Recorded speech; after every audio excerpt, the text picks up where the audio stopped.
What is going on, KnoItAllZ crew? It is 6/16/2024. Tate Boy Fresh, Big G in the building on the Father's Day edition of the KnoItAllZ podcast. Hey, man, what's cracking lacking, Big Tate, man? What's going on over there in that Maryland? Is it hot over there, bro? Is it good? What's cracking over there, bro? It's 85 degrees over here, man. What's happening? 85 degrees. Can't complain. I ain't been outside, but on my deck once today. I ain't even been outside. You know what I mean? Outside of that, taking my dogs out in the backyard. A little too hot for me. Just blessed to have another day, man. You know what I mean?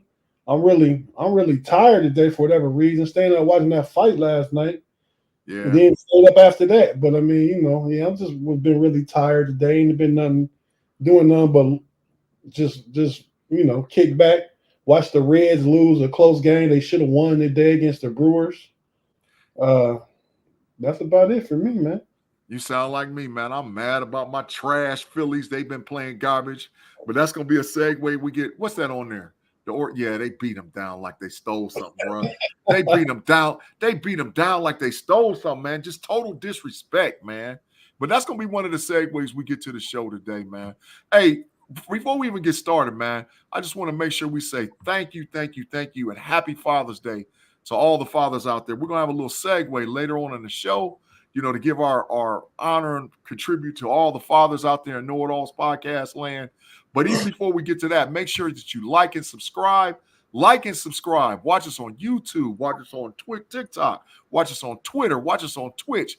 Even on Facebook, we are available, man. So we ain't got Mod today. Mod might be here. He might not be. He called me about 45 minutes ago and said he was an hour away from his crib in Austin. So he might be on here. He might not. We'll see how we get close to the end of the show. But Tate, you got anything you want to chop it up before we get to the intro?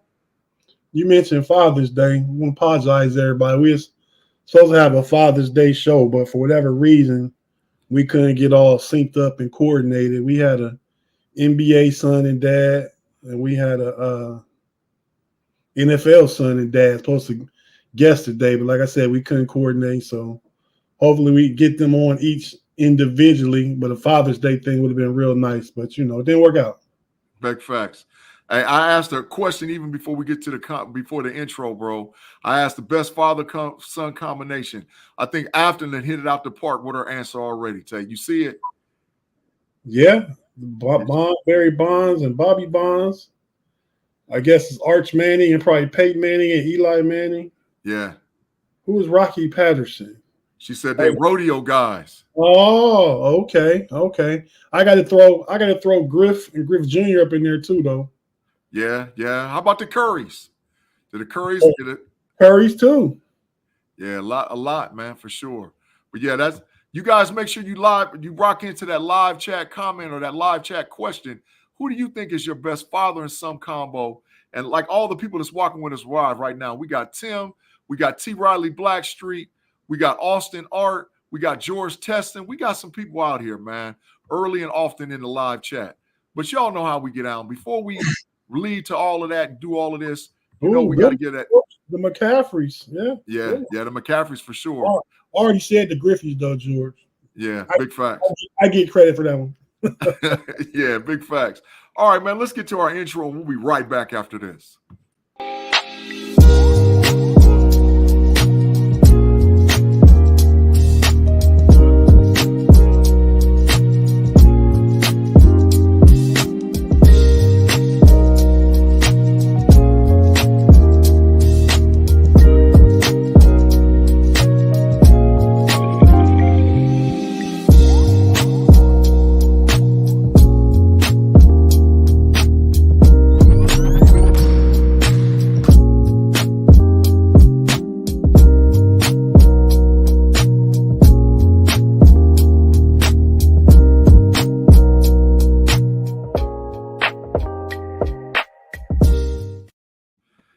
Back with the KnoItAllZ podcast on a Sunday, Father's Day, man. What you said, Tate? More good ones. George Teston got the Haywards. Yeah. He's got Sissel and Prince Fielder. Yeah.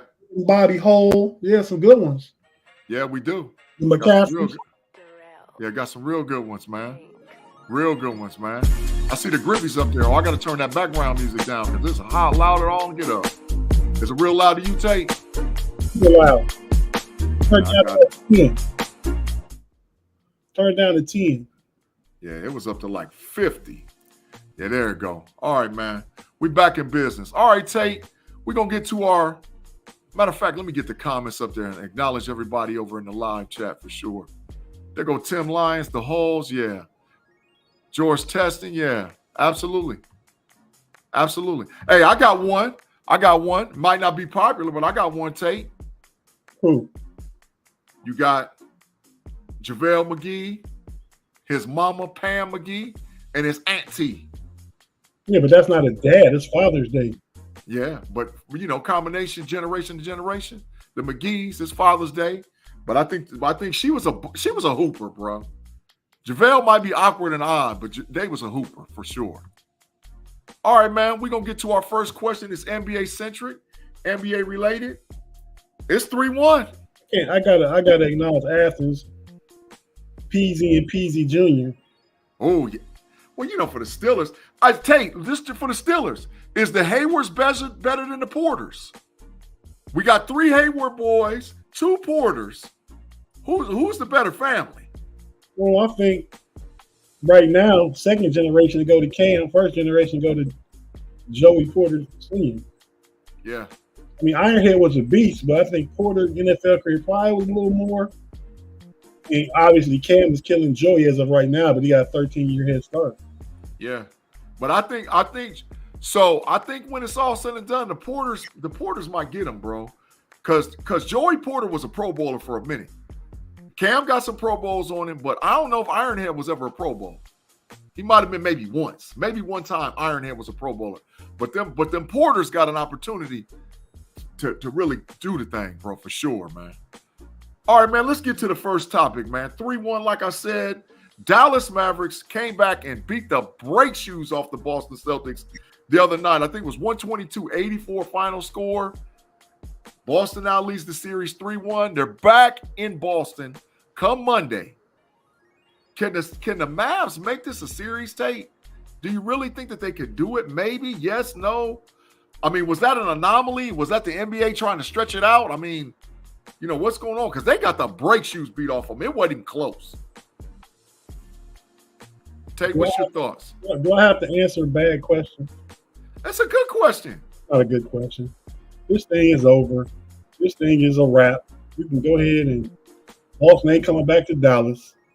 And I think, Boston's been guilty of it several times over the years. They play with their food, man. Yeah. Came in with kind of lackadaisical mentality for game 4, and they didn't get it done. I think they won't mess around. They know they don't want to go back. What's up, Reggie Rivers? They know they don't want to go back to Dallas. They go ahead and wash their hands. Wash their hands. What's up, Brian Calloway? New to the chat. What's cracking, man? Give you a shout out, man. What's going on, man? So you think that they have absolutely no chance, man? You think that was just a one-game anomaly, and it's all over with come Monday? Can I put a big number up there? See what that number is? 0. 0 chance. Yes, 0 chance. But Tate, what if Dallas messes around and wins, man? 3-2. It's a little different. Then it's still over. It's no chance. 157 times teams been down 3-0 and nobody's ever come back. So I don't anticipate this being the first time with the best team up 3-0. Now, if Dallas was up 3-0, the Celtics can come back. They almost came back last year and tied it 3-3 against Miami when they got put out the playoffs. Yeah, they did. But yeah, so no chance. There's no chance Dallas wins this series. No chance. A smaller chance they can make it a series, but definitely no chance they win it. Yeah.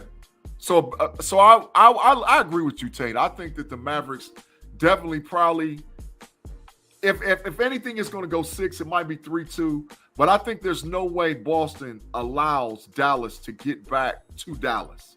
I think that'd just be too much playing with your food. And in some kind of way, based on how the game looked, Tate, when we was just talking about it on Friday, it looked like Boston gave up in the third quarter. They was like, this game don't matter. We're going to punish them in Boston. They down 30, 35 points. What they going to keep the star players in, getting tired, potentially getting hurt? They did give up. They knew they weren't coming back and no 34 points with about 14 minutes left. Yeah. 18 minutes left. It's a little bit of third quarter and all the fourth quarter. Yeah. Hey, so I want to ask you a question just about the series, man. Not so much about the MVP, but we're going to talk about Mr. Luka, man. Has Luka been a whiner and a crybaby, man? This series, man, have you seen a different side of Luka? Because a lot of people are saying that the reasons why the Mavericks are losing is because Luka spends more time arguing with the referees and whining to the refs about the calls versus actually playing basketball. I just want to get your thoughts, man, about, is Luka the reason why they're getting punished, or is it the Boston Celtics that's actually doing their thing, bro? This is one of the things Relly Hall and myself talked about yesterday on That's Rather Cavalier podcast. Mm-hmm. We talked about the finals. I said, man, Luka is the reason they there, the biggest reason they there. Yeah. And he also is the reason that they lose. And Luka doing too much crying with the referees. Yeah. Luka, this is his first time on the big stage. I mean, there's not anything different than he's been doing. But two things Luka got to do to take his game from top level, top 5 to number 1 is get in better shape, because that's part of the at the end of the game, fatigue and foul trouble and them going at you and all that. You being able to move your feet laterally, lose some weight, get a nutritionist, and stop whining. And Luka will be number 1 in the league. Those two things, he commits to that this offseason, comes back next year, down 15 pounds with a little bit of tone to him, and tells himself beginning of the season, I'm not going to be crying to the referees all the time. Yeah. I think it definitely plays a factor in his ability to, because you seen it. We both saw it, and we called it out, and we tried to tell mine. We was like, hey, man, they're going to hunt Luka on defense, man. And just like how we said even before the series started, they have been hunting him every dang on. It seemed like every time up the floor, they find out whoever got Luka, and then they switch. And they're like, okay, when you get Luka one-on-one, go to the bucket. And they've been wearing him down and killing him like that, man. That's why I think you've had the scoring spread out so much with Boston, because Boston's like, any of these guys can beat up on Luka anytime we want to, and that's how we're going to win. But Tate, I agree, man. He definitely got to lose some weight, bro. He definitely got to lose some weight to get in shape, because he just can't handle it going down the stretch, bro. Just too much defensively, bro. Tate, if you had to pick a finals MVP, because you're saying that the Boston Celtics is going to win it. If you had to pick a finals MVP today, who's your MVP for the Boston Celtics? Probably Jaylen Brown. That's no knock on Jason Tatum. I mean, because at the end of the day, it's about winning chips, man. You don't care about who gets the MVP and who this and who that. That's the national narrative is trying to draw a wedge between Tatum and Brown, and I don't think they'll let that happen. Now, if Drew Holiday has a big game 5, he could be in the discussion. Oh. He could, because they played 4 games. Tatum was the reason for 2 wins. Drew Holiday was a win for 1. And if he's the reason for the other, it could be a toss-up. Tim Lyon, hey, man, should I put him in the matrix for that, Tate? What is it? He said AA for the MVP, and the refs laugh out loud. Who is AA? That's what I'm trying to figure out, Tim. Be clear, Tim. Who is AA? Because I don't see no AA nowhere on the Boston Celtics. Who is the AA? Because that almost puts you in the matrix for the show, Tim, for sure. But Tate, I really do. I like your take, man, about Jaylen Brown possibly being the MVP, man. And I do like Drew Holiday a lot. But I'm gonna tell you who I think's been consistent, man. It's Jason Tatum. Jason Tatum has, to me, swallowed his pride and done whatever it took for his team to win, including playing outstanding defense, man. And he's still over about 22, 23 points a game. He had 1 big explosive game. So I like maybe Tatum too, bro. Your thoughts about that, bro? Yeah, I like Tatum, but I don't think he's over Holiday and Jaylen Brown. He's been the glue. He's been consistent, not in scoring. I mean, I remember the game he had 18, 9, and 12. And Yeah. I mean, they're winning. He's not playing good games. Yeah. So not playing to best of his ability. But he's rebounding, he's assisting. They're coming at him. He's finding an open guy. I mean, he's definitely a key component of this Boston 3-1 lead, but it's just not the standout component like Jaylen. I agree. I think Jaylen Brown has had probably the most wild moments, man, of this series too, man. Them couple of the dunks that he had, I was like, oh my God, where in the heck did that dude come from, man? All right, man, we're going to switch gears just a little bit. Still on the NBA, but we're going to talk about this right here, man. The logo, man. The logo. Rest in peace, Mr. Jerry West. Tay, we talked about it a little bit, me and you privately. We talked about it a little bit publicly. But I just want to before we get to talking about Jerry West, I just want to get your thoughts about Jerry West and what his impact to the game or NBA was to you concerning the logo, Mr. Jerry West. Well, I never really saw Jerry West play. I think he was probably I was a little kid. He probably was out around 74, 75. Yeah. And great player. The best athlete ever out of the state of West Virginia, I'm going to say, in my opinion. Wow. Over Randy Moss? Yeah, man. Look at Jerry West. Randy Moss is a beast, but better than Randy Moss at his sport. Yeah, okay. I hear you. That's saying a lot. To me, that's saying a lot because Randy Moss was a beast. Well, Jerry West was also went to school in West Virginia, but so did Randy Moss, didn't he? Marshall in West Virginia. Yeah. He went to Rand High School. Then went from Rand High School, went to Marshall University, from Marshall University to the pros for the Vikings. Yeah, that's a good one, but I still take Jerry West. Okay. I mean, Jerry West mean more to his game than Randy Moss mean to his game. Yeah. So that's your early thoughts. Anything else that you want to say before we get into the questions to start talking about Jerry West? Yeah. He's the best both player. He could go into the Hall of Fame as a player and as an executive both. Not too many people can say that. Your boy Jordan can't say that.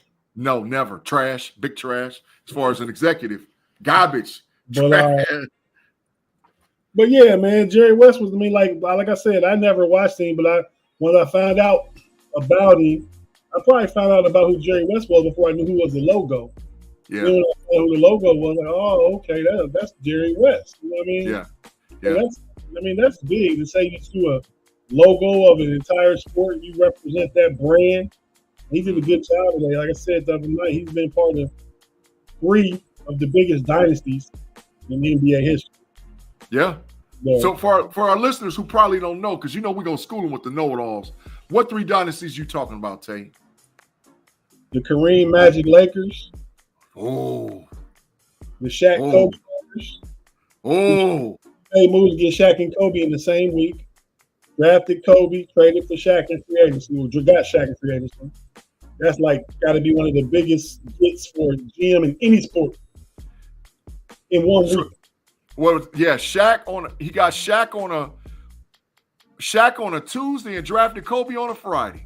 Traded Vlade Divac and drafted Kobe on a Friday. Got Shaq on a Tuesday. Woo! But he didn't draft Kobe. The Charlotte Hornets did at the time. He traded for him. Traded Vlade Divac for Kobe, but still GM making moves.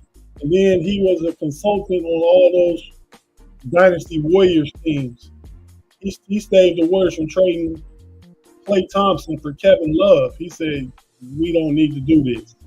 Yeah.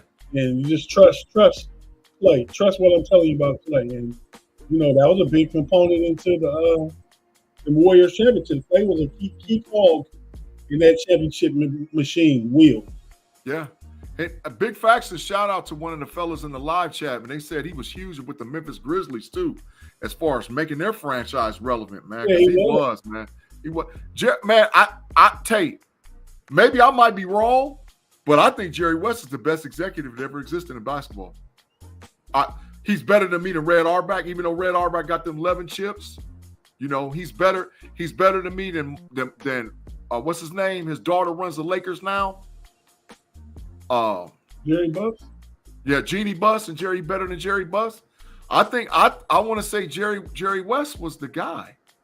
I want to say that. I can't think of another GM that I would put in front of him.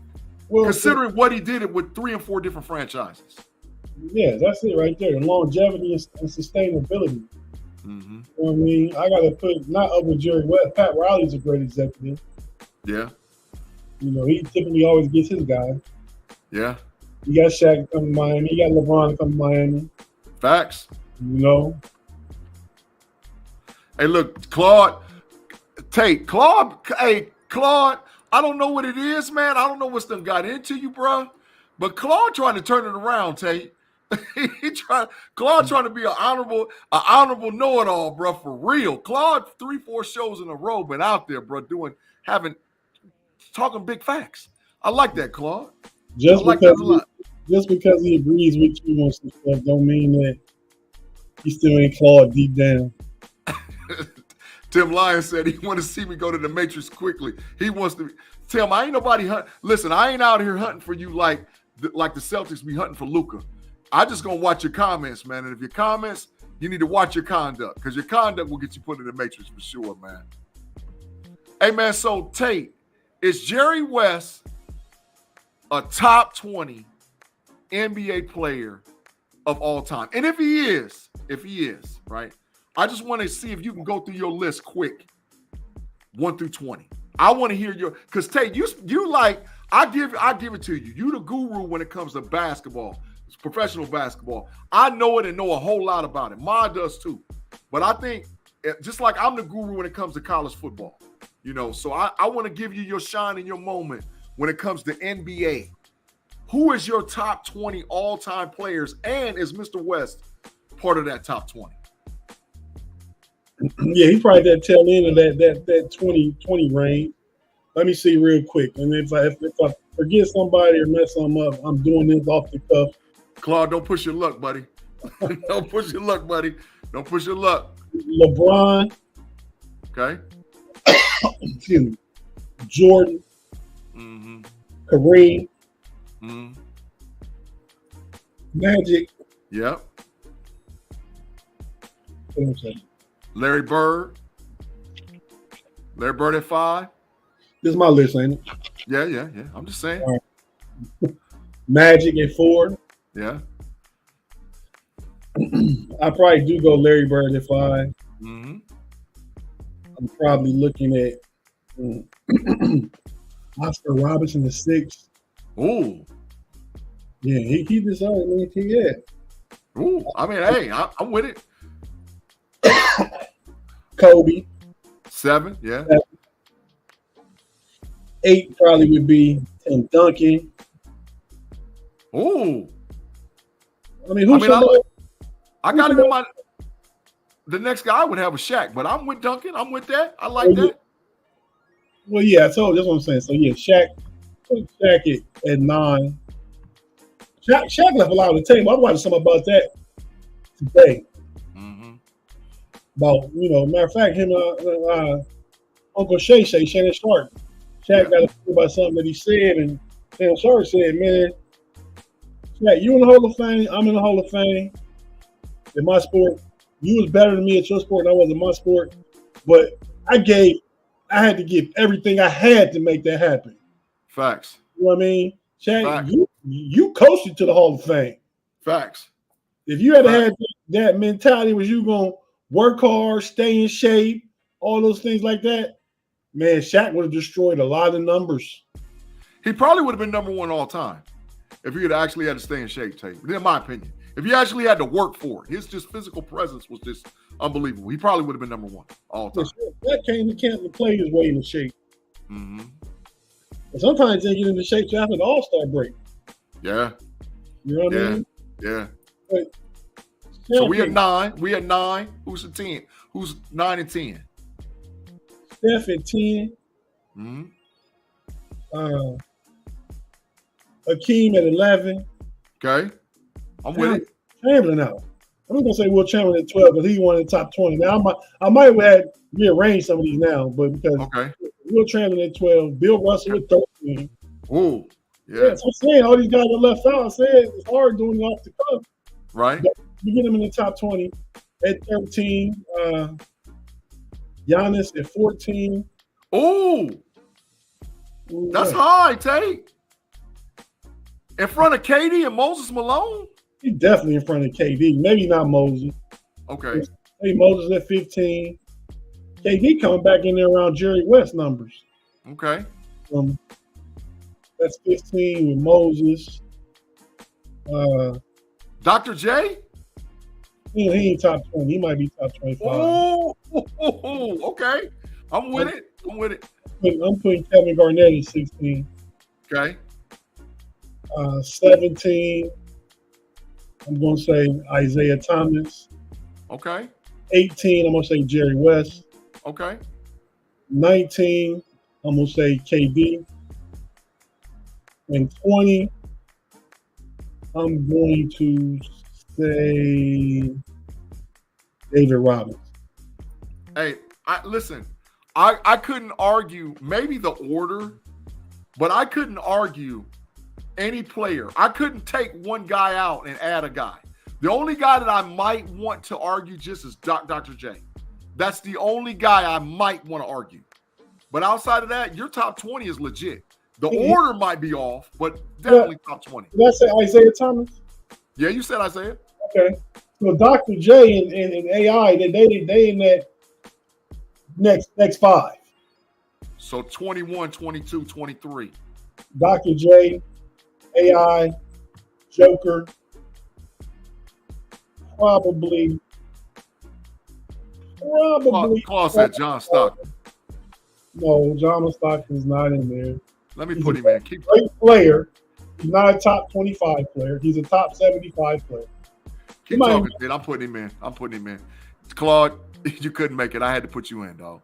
For that comment and that comment alone. John Stockton is now top 25. John Stockton is good, but I mean, if he wasn't on a team with Karl Malone and they had their thing, Dr. J sucks. Tate, we got a new member of the Matrix crew. Reginald Rivers, you have officially joined the Matrix. Dr. J sucks. No way, bro. No way. Does Reginald realize Dr. J elevated the game before Magic and Larry Bird got to it?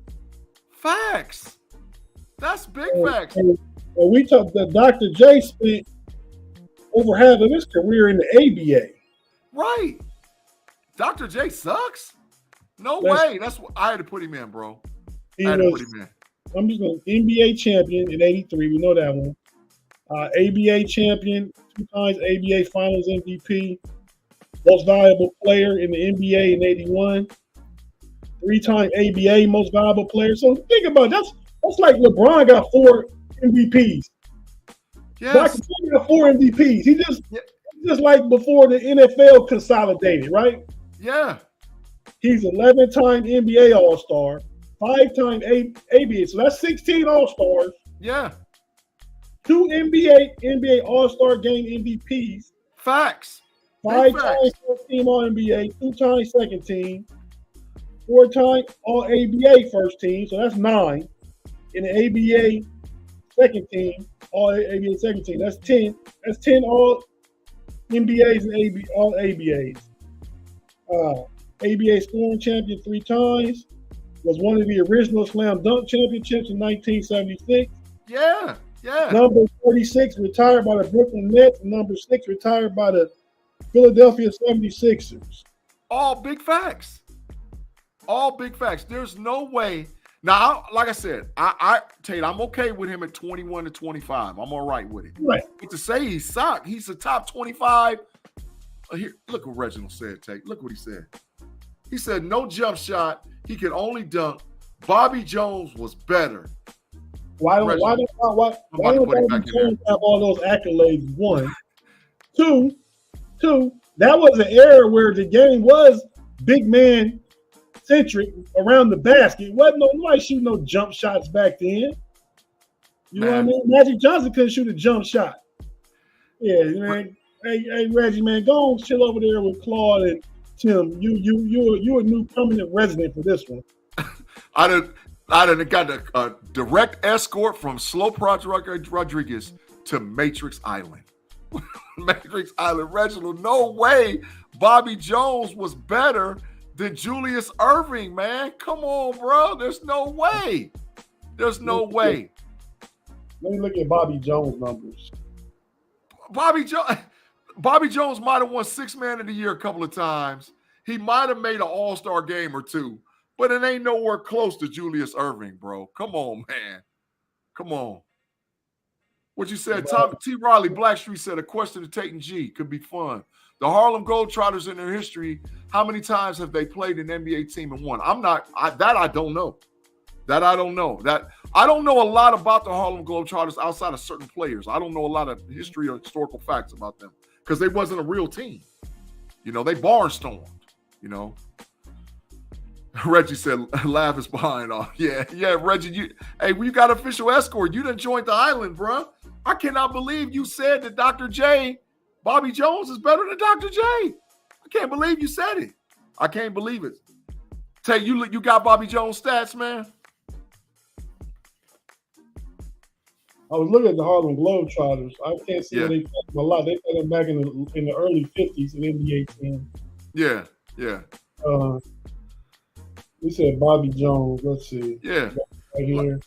I would be willing to say under 5 All-Stars. I know he was the Sixth Man of the Year maybe once or twice. Under 5 is right. 4 NBA All-Stars. Yeah. 8 all-defensive first teams. 1 second team all-defense. Sixth Man of the Year in 1983. So they had the MVP in 83. They had the Sixth Man of the Year in 83. I think Billy Cunningham won Coach of the Year. And 4-4-4 to the chip. 4-4-4. Get him out of here. Sweet. Almost retired by the 76ers. Yeah. Career average 12.16 rebounds. Come on, man. Just under 3 assists a game. Yeah, come on, man. That's not even a question. All right, Tate, last subject before we take our commercial break, man. NBA centric. We got 10 days to the NBA draft, bro. Is this the most lackadaisical NBA draft that you can remember in the modern history? And if so, if it's not, what players are you really looking at? Or do you think this is going to be one of those drafts where there's going to be a whole lot of trades that happen amongst teams because teams got to shake it up to try to give themselves an opportunity to get a chip? I just want to see which way you're going to go with it, bro. Dr. J averaged 24.2, 7.5 boards, and 4.5 assists a game. For his career. That's not trash.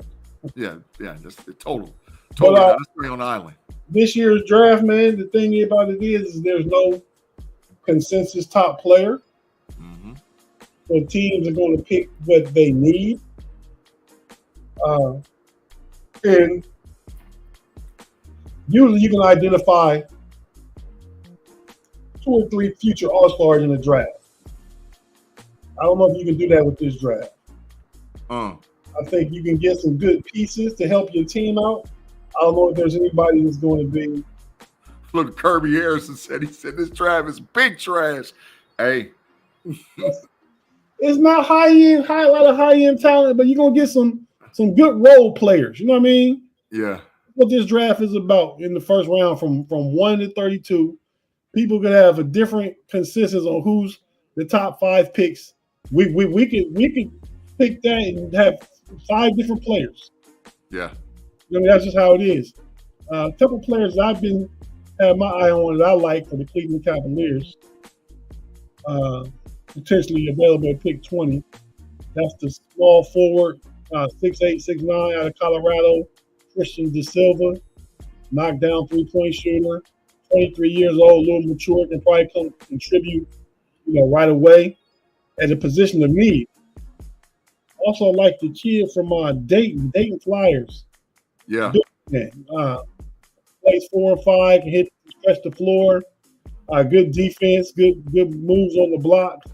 If the Cavs are to trade Jared Allen, I like that. Or if they even want to draft a number 3 big man where they can because he's a shooter, so they can put him in with both Allen and Mobley if they want to stay big and have shooting on the floor at one of those positions. Do you see any major?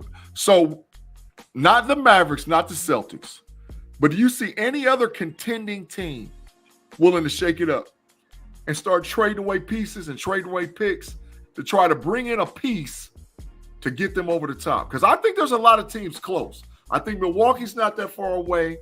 I think Denver, of course, they've already shown they can win a championship. I think OKC ain't that far away.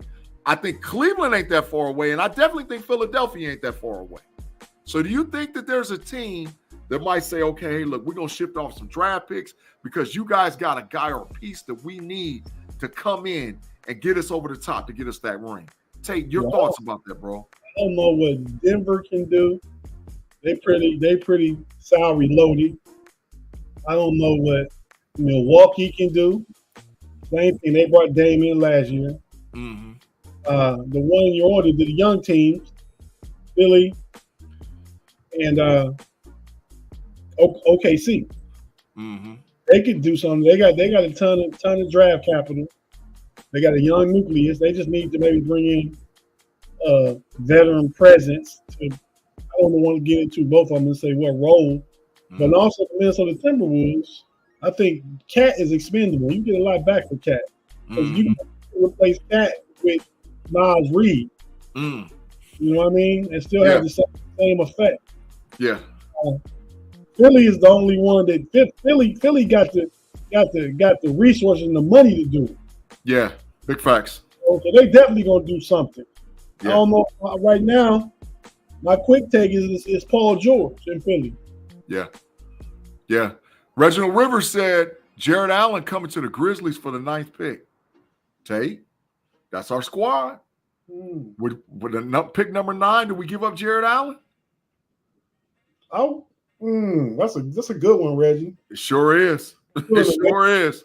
Going to make forever for calling Dr. J trash, but that's a good one. He back at the door. He back at the door. He trying to get out. He back at the door like, let me out. That's a good one. I like that. I mean, that opens up spacing for Cleveland, not having 2 bigs. The number 9 pick, I don't know. I would be interested in bringing back another big like Klingon or Zach Edey. You know what I mean? Just so Evan Mobley can start his center for Cleveland. But they would also have a big to bring off the bench to be in those games where you need to play 20, 25 minutes on Joker defensively or Embiid defensively. Yeah, those real big brute centers. Facts. That's definitely a good one. That would work for the Grizzlies. I saw some other Grizzlies, particularly that 9 drafting the same dude I'm talking about out of Dayton. I forget his name. Compare him with Jaren Jackson. Could be good too. But so could I think with Jared Allen and Jaren Jackson, you're gonna get the same thing that we got with Evan Mobley and Jared Allen. Yeah. I don't know how well that fits, but I'd like to trade Jared Allen to Memphis. Give me a pick and give me Marcus Smart. And, you give me 9 and Marcus Smart, I give you Jared Allen and pick 20. Let's do that. Oh, I like that trade. Matter of fact, I'll take that right now. Run it. Run that trade immediately. And then Cleveland would look to trade Jared Garland. Yeah. Because if you got Marcus Smart playing with Donovan Mitchell, that's what you need. Somebody is not ball dominant, somebody off ball, somebody that can take the best backcourt offensive player. Yeah. Big facts. Tim Allen, we're going to get to that baseball talk in a little bit. Reginald Rivers said, from what I'm hearing, y'all looking at the guard from UConn. I like him too. I like him good. He ain't going to be there at 20. Yeah. But if we trade the 9, though, it'd be a possibility. Yeah, I like it. I like it a lot, man.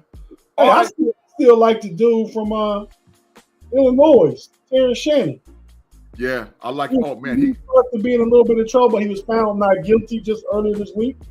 yeah. So maybe his draft stock can come back up a little bit, but he's 6'4", 6'5". You saw him in the NCAA tournament. He was carrying him. He's a beast. So, athletic talent wise, he's the best athlete in the draft. Talent basketball player, he's number one. He's the best player. He might not go in the top 5, but basketball talent right now, NBA ready. Oh yeah, he's ready. He's ready to ride right now. You might be right. Instant bucket in the league. All right, so listen, we're going to take a quick commercial break. Tate, you want to get us out of here for this commercial break, man, as we pause for the calls and pay some bills? Yes, sir. If you're watching on YouTube, stay with us. You know how it goes down. We're not going anywhere. You listen on one of the audio platforms, Spotify, Apple, Google, Amazon, iHeartRadio. We have to hear a few words from our partners and pay some bills. And we'll be right back after this.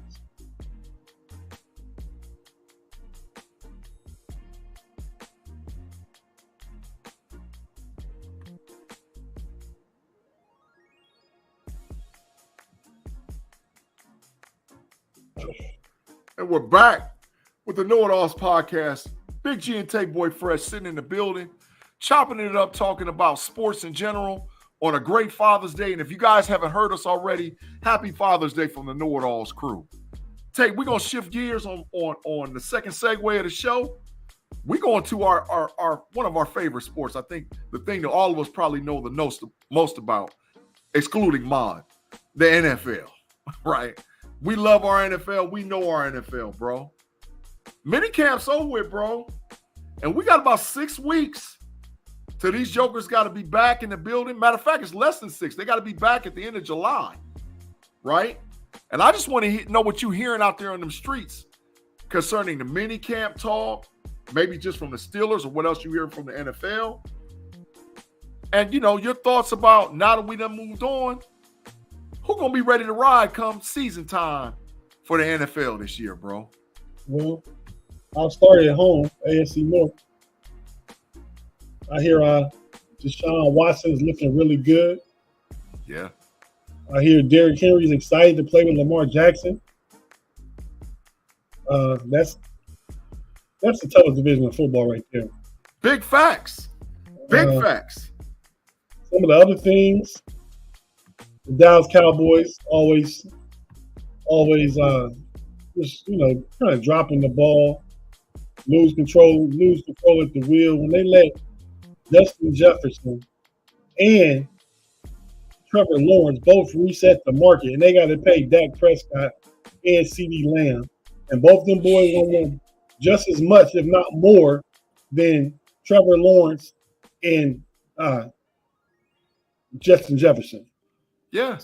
I think they put themselves in a predicament where they got to pay both these guys top of the market money. And then Micah Parsons coming up. Yeah. So I don't know, man. We got Christian McCaffrey on the cover of Madden.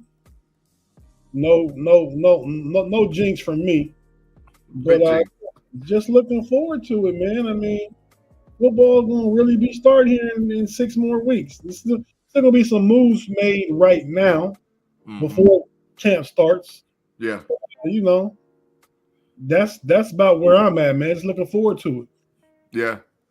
Hey, man, I definitely, you know, with the Pittsburgh Steelers, man, and let me put this to bed, man, because they wanted us to talk about it the other night on the Homies Overtime and the Homies podcast.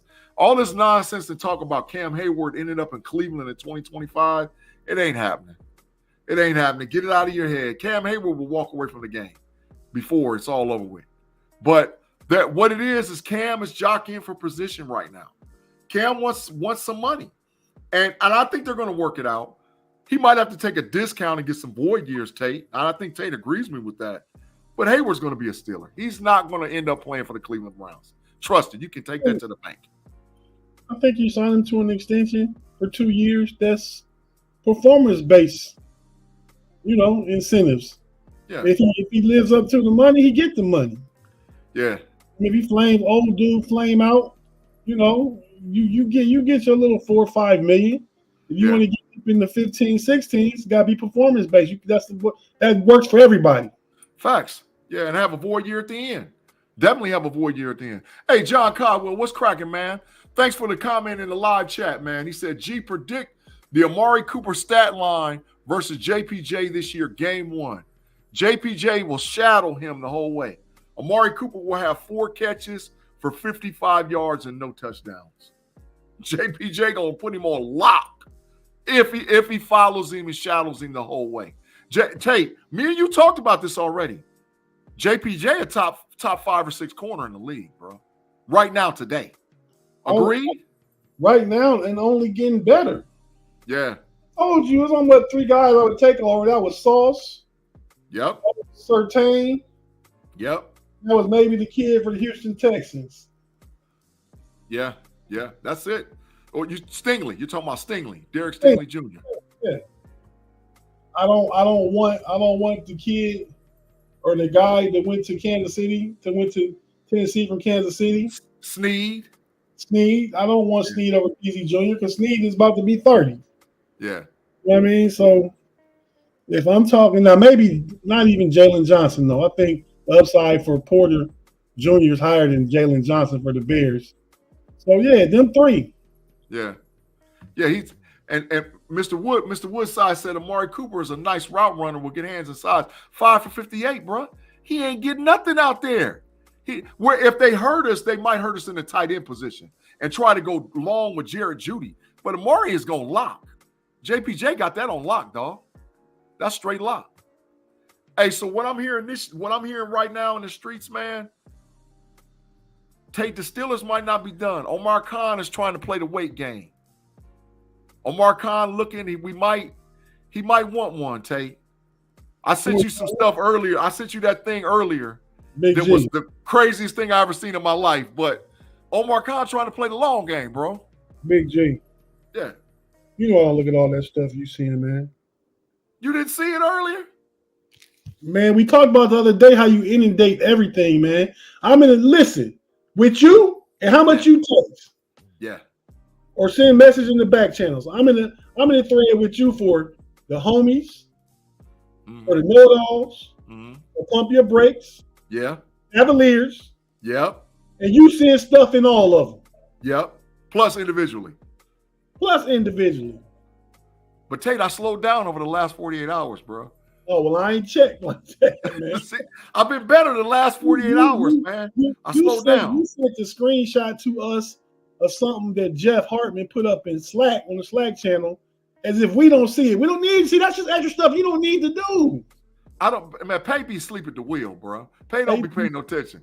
Pay be, that's the only reason why I sent it. So make sure he knew.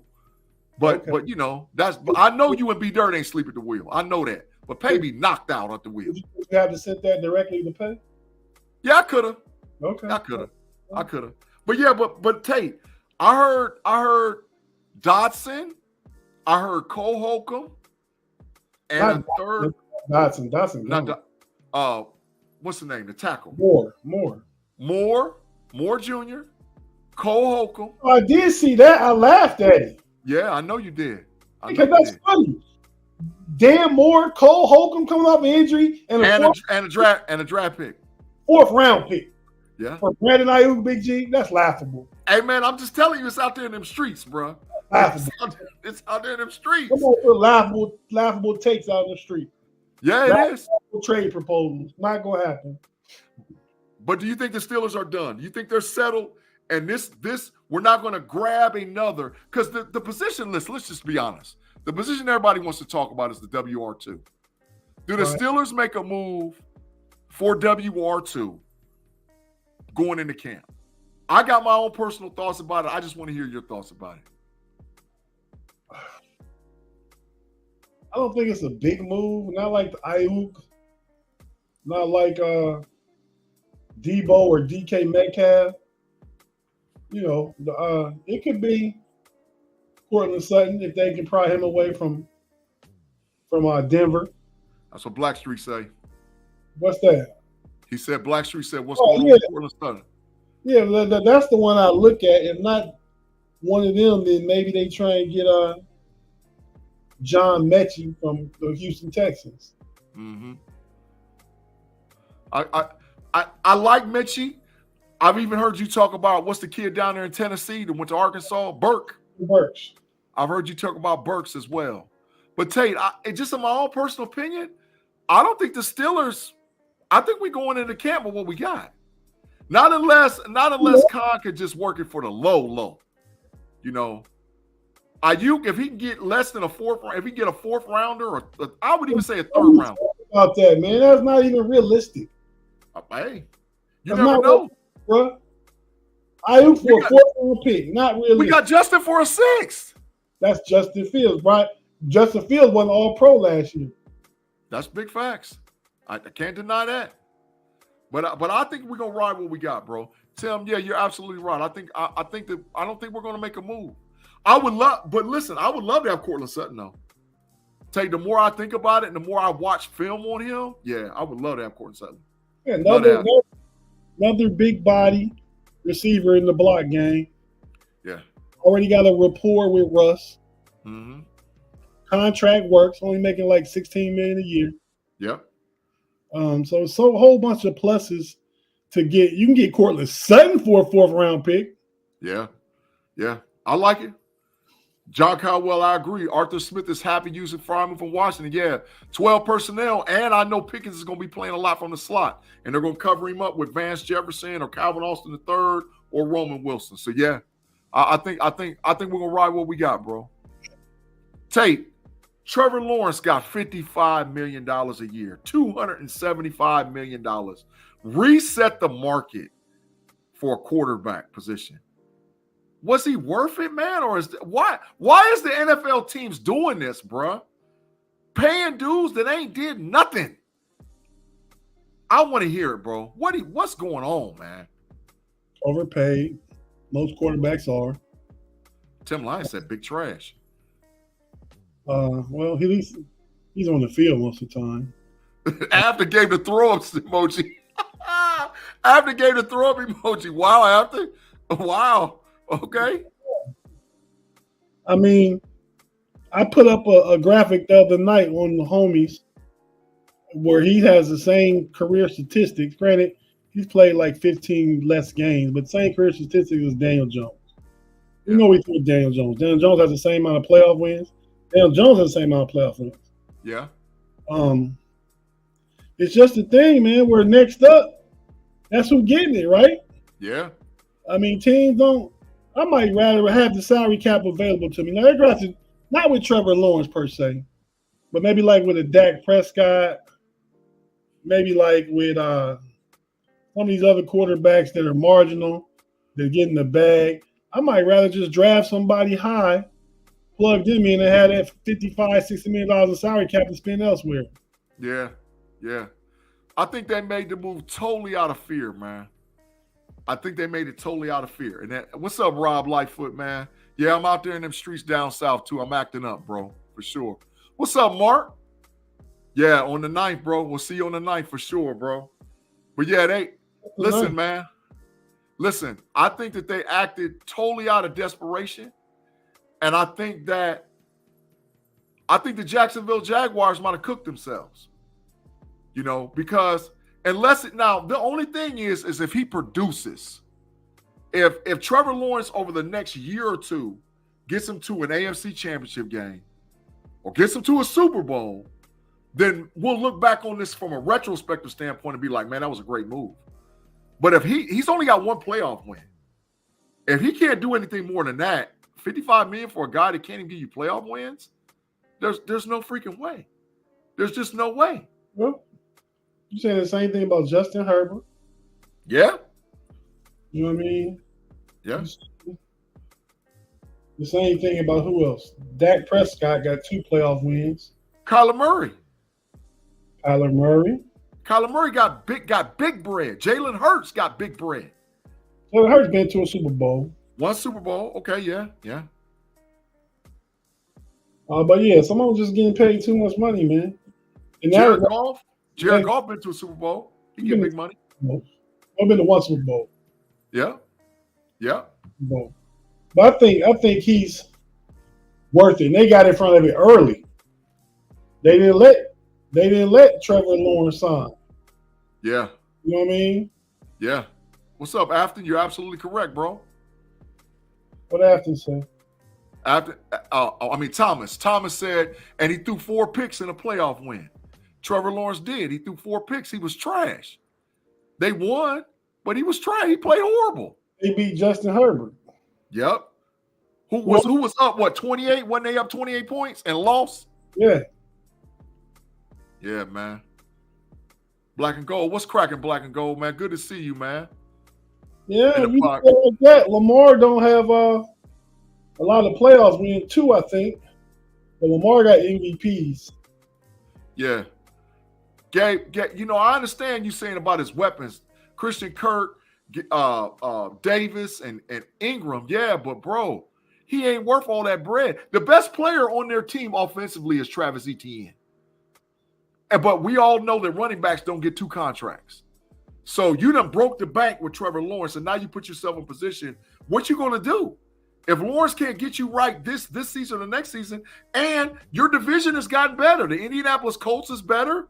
The Houston Texans is definitely better.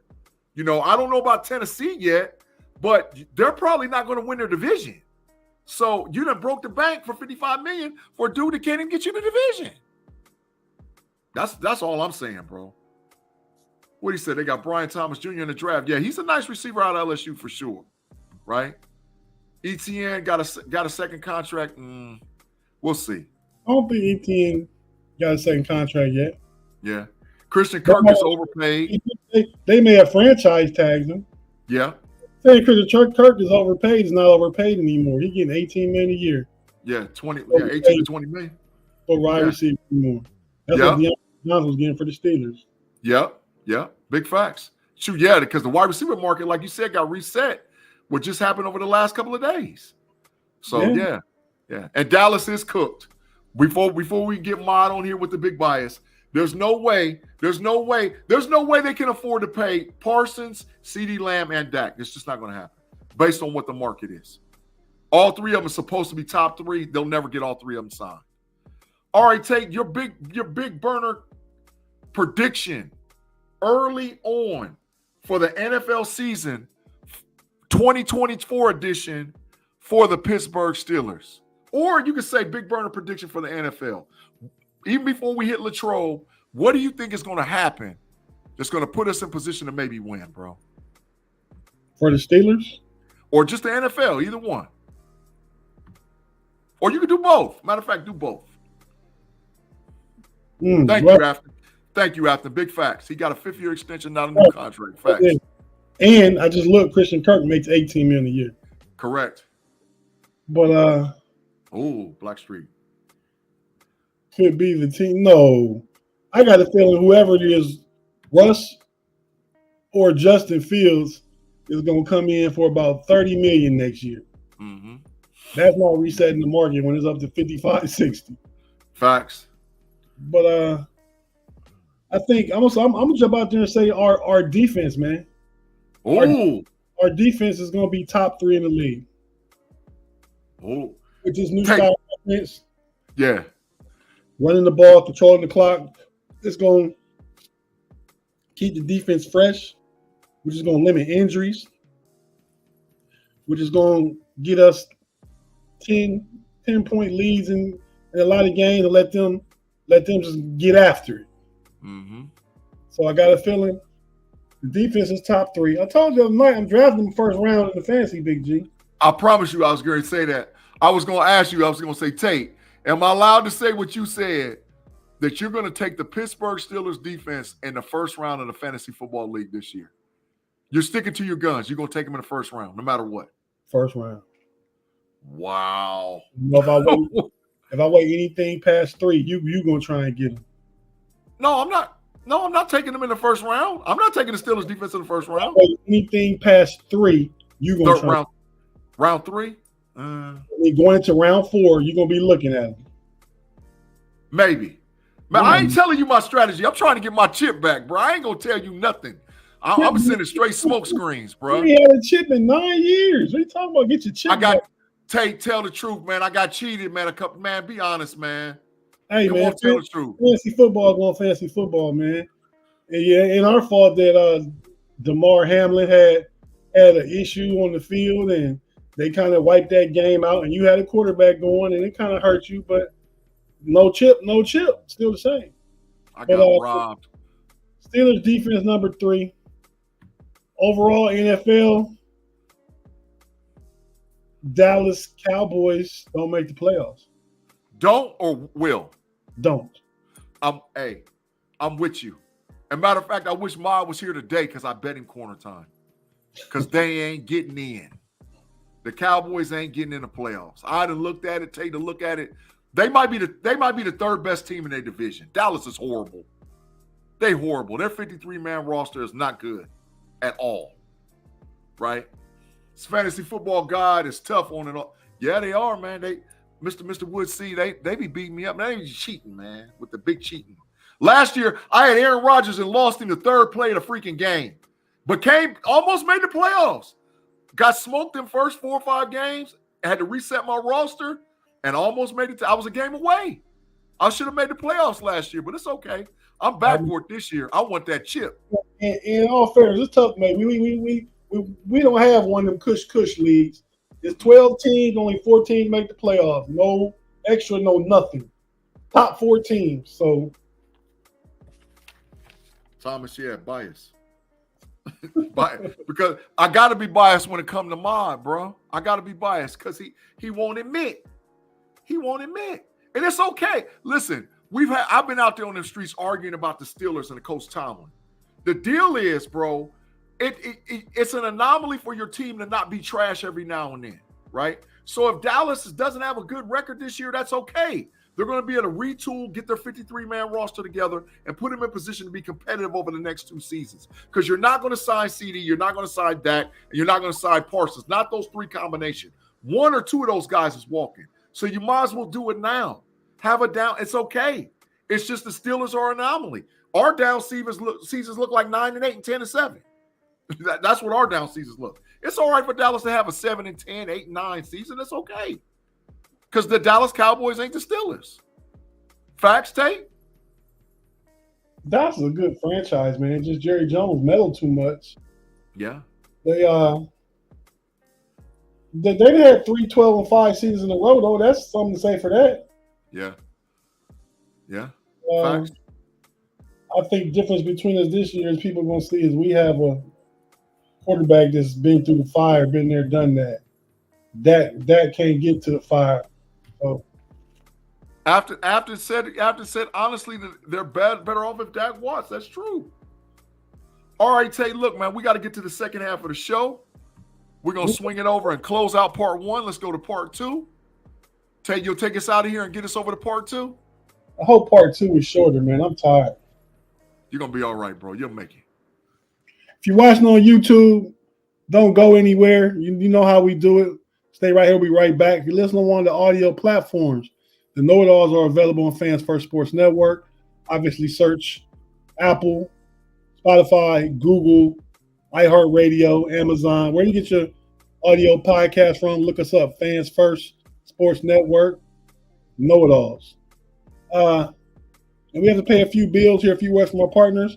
We'll be right back after this.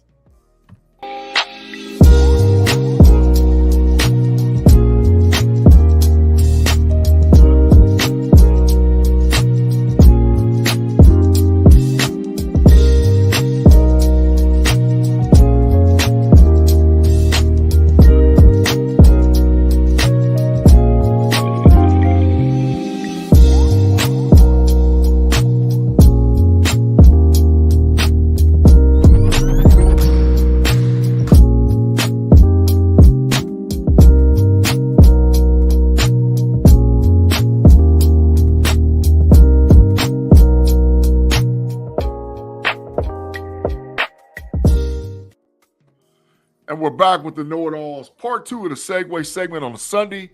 Happy Father's Day to everybody out there listening. I'm sitting in the building with my boy Tate Boy Fresh. Tate, man, this is a subject I know you got a little insight, know a little bit about, man.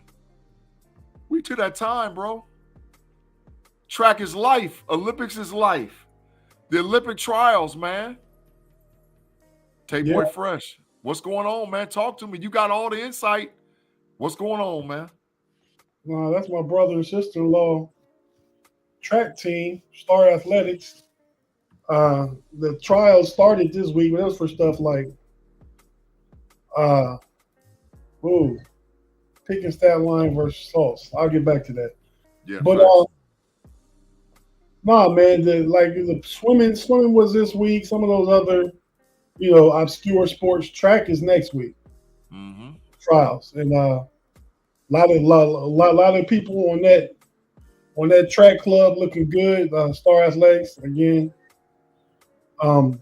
Shikari, she's pictured there. I got her.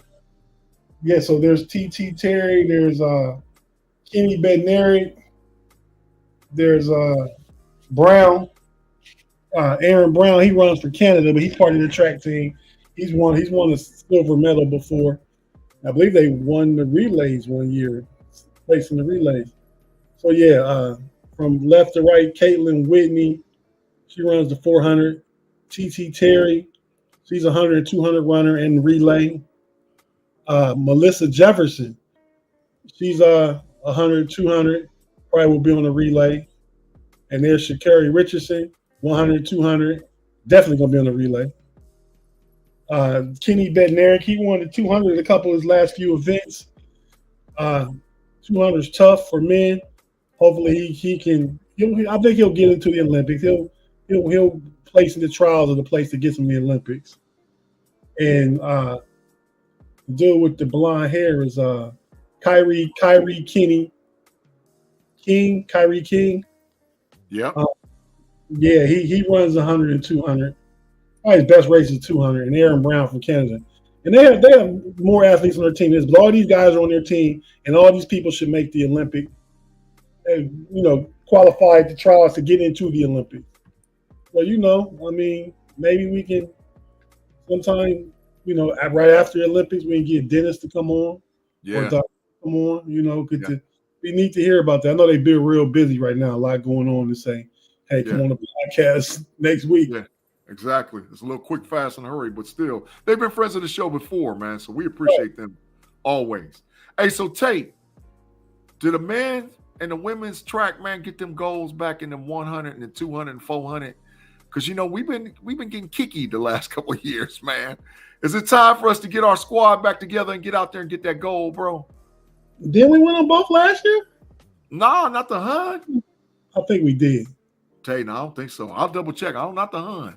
Oh, when you say men and women, you talk about no. As far as 100, we didn't for men and women. Yeah. But the relay, I think we did. Mm-hmm. I think, KnoItAllZ looks good. He's not on Dennis's team, but he looks good. Yeah. And I think he did get gold in the 100 last time. KnoItAllZ? Yeah. Yeah, I think he did. Not this last Olympics. I don't know. I'm not 100% sure. I don't want to say out of pocket. But I know for the last several years, I know that the Jamaican team has been really, really, really, really good. I know there's been some Canadian runners that has been really, really, really good.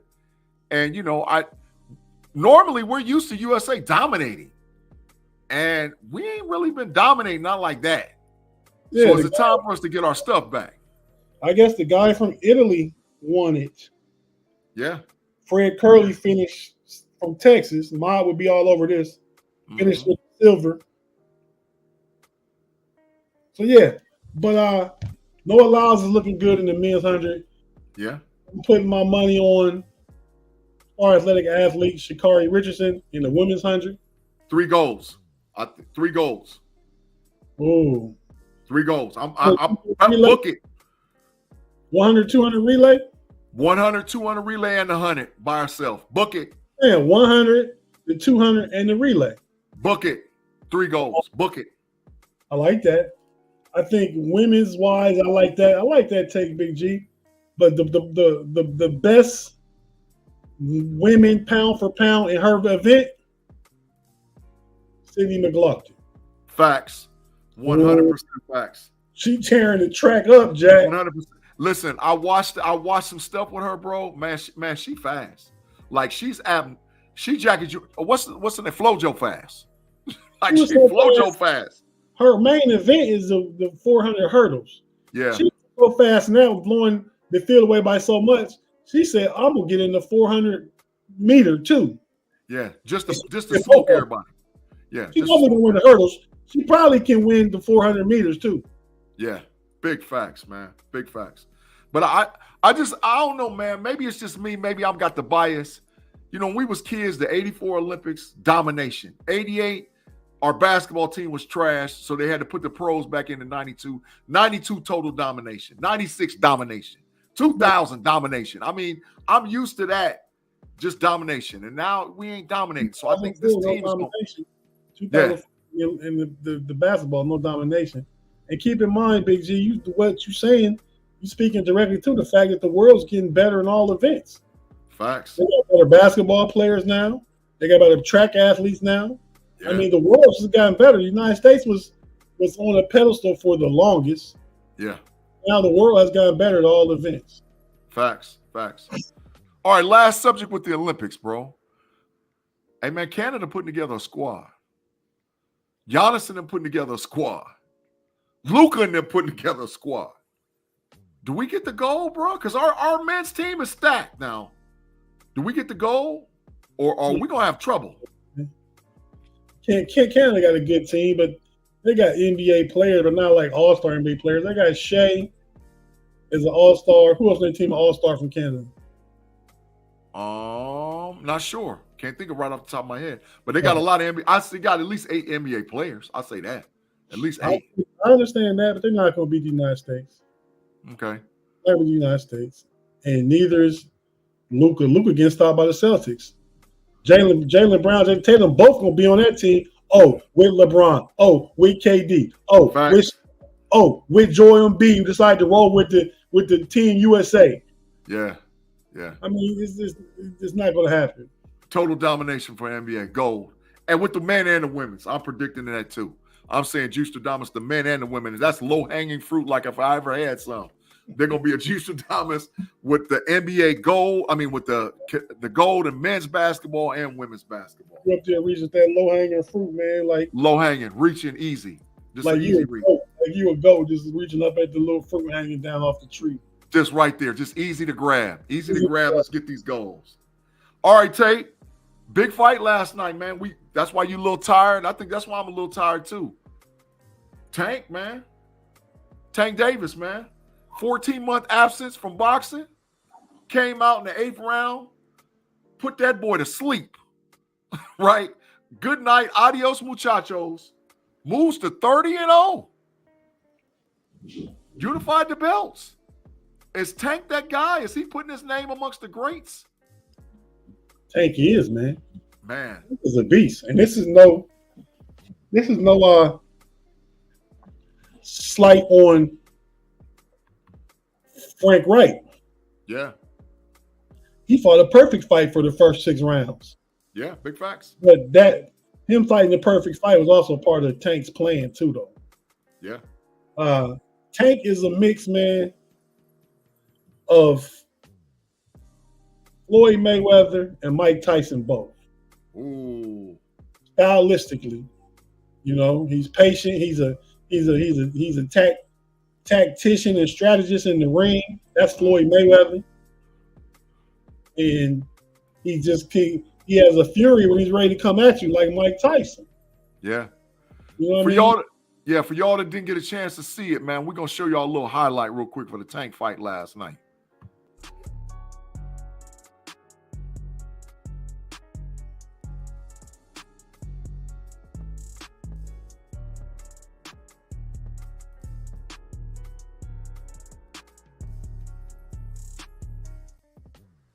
Tank is a dog, man.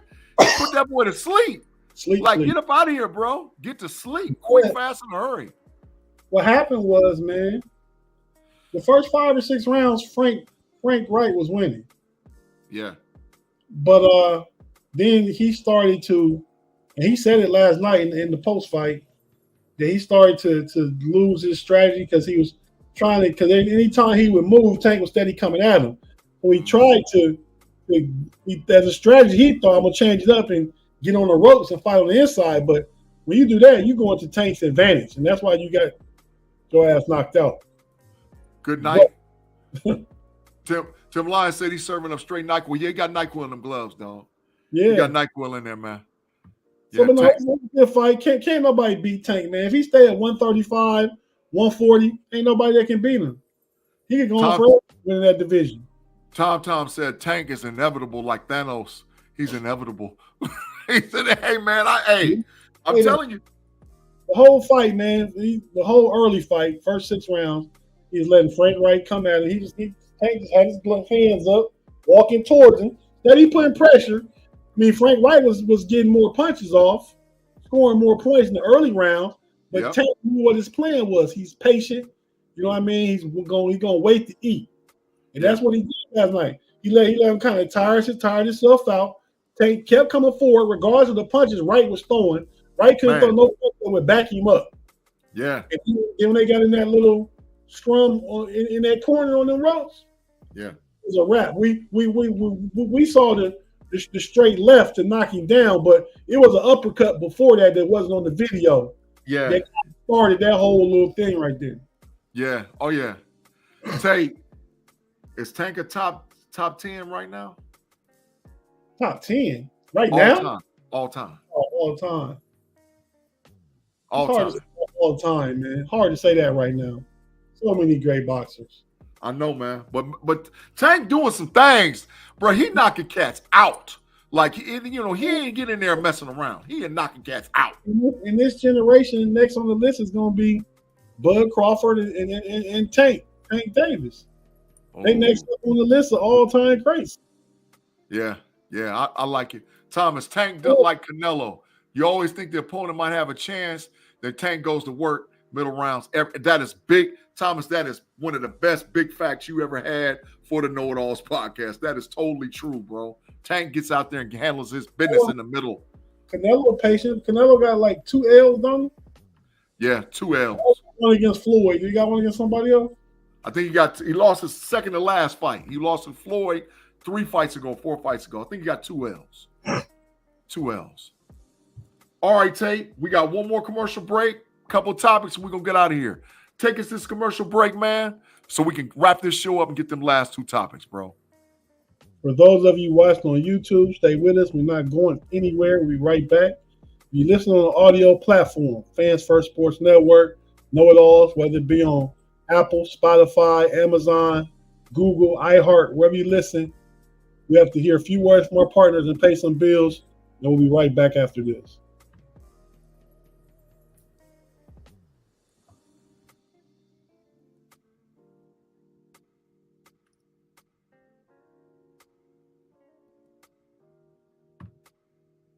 And we're back with the KnoItAllZ podcast.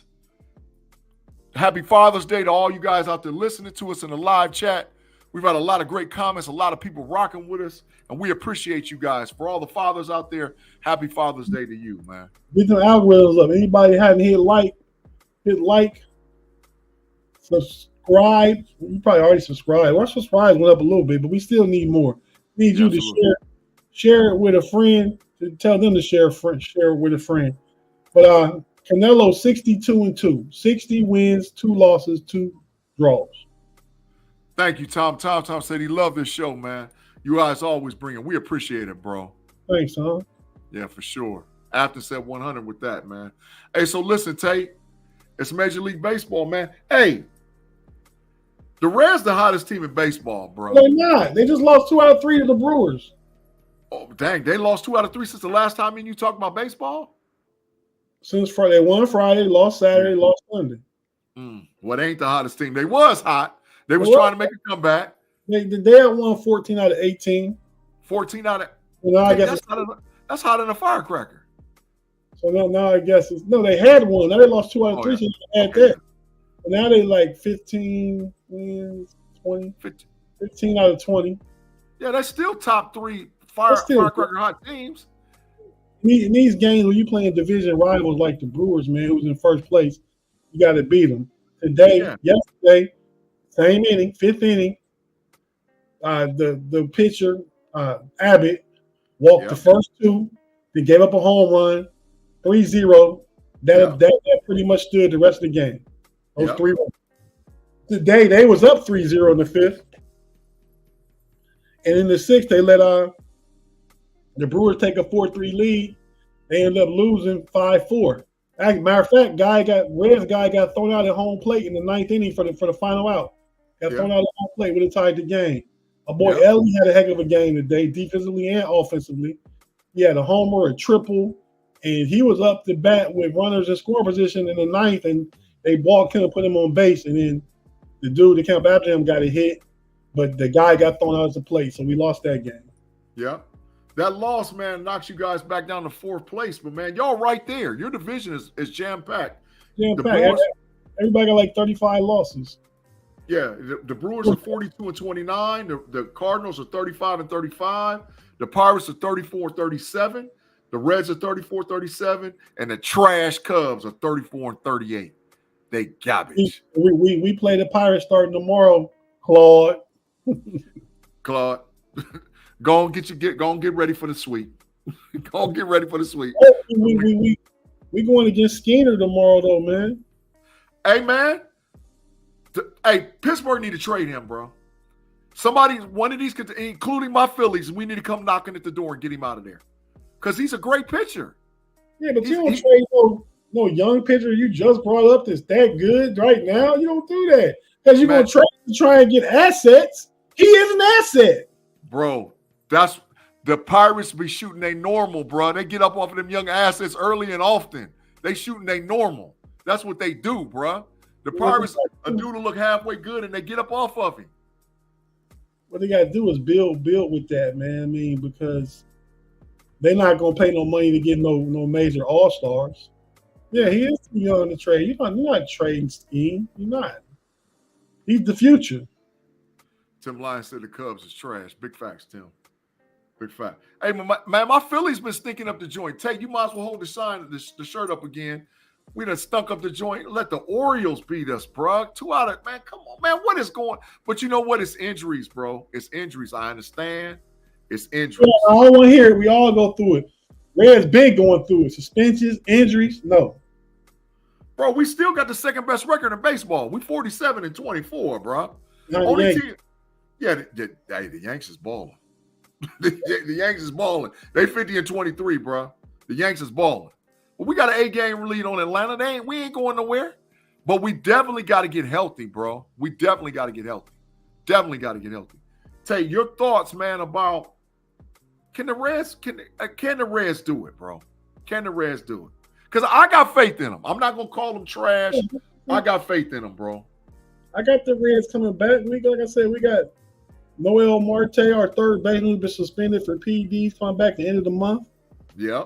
He's down in a rehab assignment right now, not drug rehab, baseball rehab. Mm-hmm. We got Christian and Carson on Strand, our first baseman, coming back, and Matt McClain, our best player. At least that's behind Ellie, who got a shoulder. He won't be back till maybe sometime in late August, but if we're making that playoff push, it'd be good to have him back too. Mm-hmm.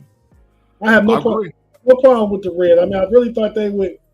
At these last few games they lost, they was close enough that they could have got back up to the 500 mark. I mean, because we were 20-30, and now you said, what's our record now?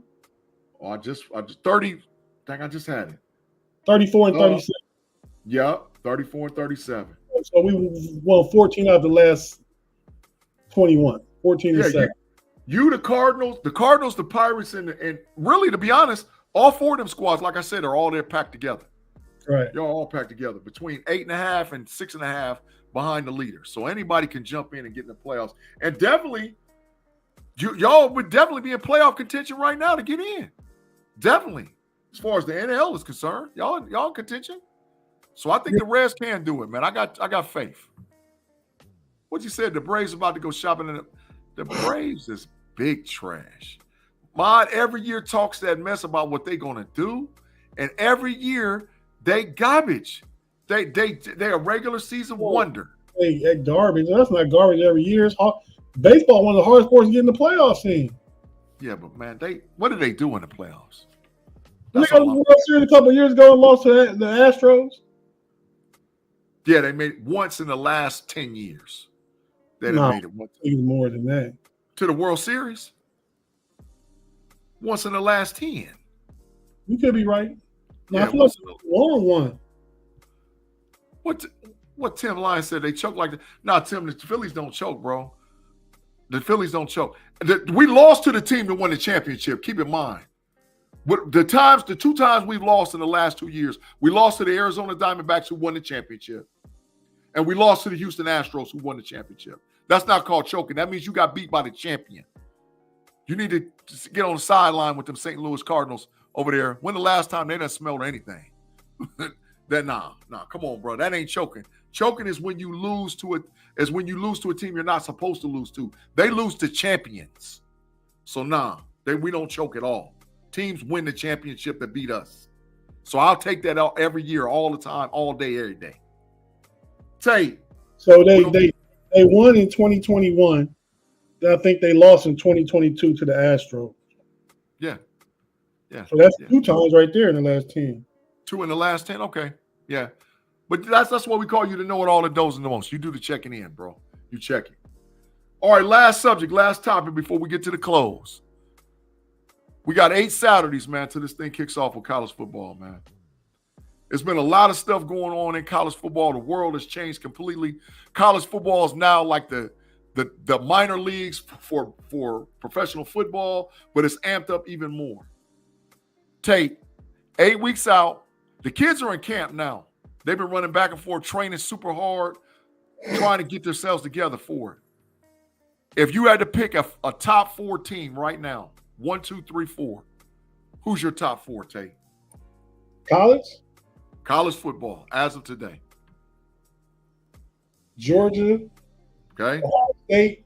Yep. Texas. Oh, yeah. Probably got to go.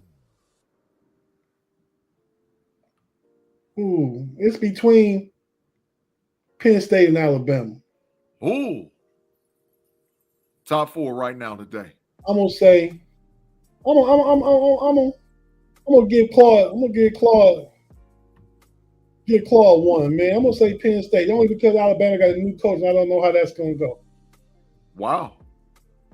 All right, so say it one more time. So that way, Georgia, Ohio State, Penn State, Texas, and Texas. Yep. Okay. If I had to go with top 4 right now, my top 4 is Ohio State 1, Georgia 2, Oregon 3, Michigan 4. Forgot about Oregon. Michigan 4. 3 of the top 4 teams in the country as of today are in the Big Ten. You got Oregon, and I got Texas and Penn State. Yeah. 3 of the top 4 in the country are in the Big Ten this year. The Big Ten is loaded. But I'm not saying the SEC is not loaded because the SEC's got Missouri, Georgia, Texas, Bama. I'm not saying they're not loaded, but the Big Ten is loaded. The Big Ten is loaded. Mr. Woodside say, I have to say she liked both lists, bro. I ain't mad at either one. Mr. Woodside say Ohio State, Texas, Georgia, Oregon. Mr. Woodside, I ain't mad at that either. Yeah, I ain't mad at that. That's the same as mine. So I got Penn State. He got Oregon. Truthfully, I forgot about Oregon. It probably, for me, would have been between Oregon and Alabama or Penn State. I was just trying to make Claude feel like, he got a chance. Yeah. Rob Lightfoot, Ole Miss is definitely a sleeper. Claude, Penn State definitely is a sleeper, bro. Definitely, man. So, Tate, if you had to pick a sleeper squad, who's your sleeper? Team that's not in the top 4, maybe be a top 20 team, but could be an early sleeper. Well, you said it. I'll go there with Michigan. Ooh. Defending national champion. What they ranking, like preseason number 8 or 9, somewhere around there. Well, yeah. Michigan? Michigan. Yeah. My preseason sleeper, man, is Ole Miss. The Ole Miss Rebels, man. Rob Lightfoot, you on to something, bro. Jackson Dart is the real deal. He's the real deal. They gonna miss the running back from Ohio State. Quinshawn Jenkins. Yeah, you're gonna miss him. Quinshawn Jenkins, definitely. Yeah. But this season is a duration, bro. You got to win set. You might have to win 17 to get the chip this year. So it's injuries, depth. But Man, you might not have to win 17 because 12 teams make the playoffs. If you make the playoffs with 11 wins, then you got to win what? The playoffs, you got to win 4 games, 3 games. well, every team plays 13 regular season. I'm saying you might have 11 wins out your 13. Yeah. Playoffs. Yeah. You're not. It don't take 6 to win the playoffs, so you don't have to win 17 games. Is what I'm saying. Right. But you got to play. You might have to play 17 though. Yeah, you definitely got to play. Yeah. That's because I think if you're a Final Four team, you play 3, so that's 16. So if you're one of the top 1 through 4 seeds, you would play 16. But if you play in 5 through 12, you 17 games. Man, that's an NFL schedule, Tate. Yeah. That's 17 games is a long time, bro. 17 games is a long time, a very long time. And last thing I'm gonna say just about me, preference. The Catbird seat is the number 5. The Catbird, Tate. Look what Claude Bishop done did, man. Claude, we was trying to keep you out the hole. This is who he said his sleeper team is, Tate. Claude, come on, man. He went from siding with you to siding with Mod. Colorado ain't gonna sniff the playoffs.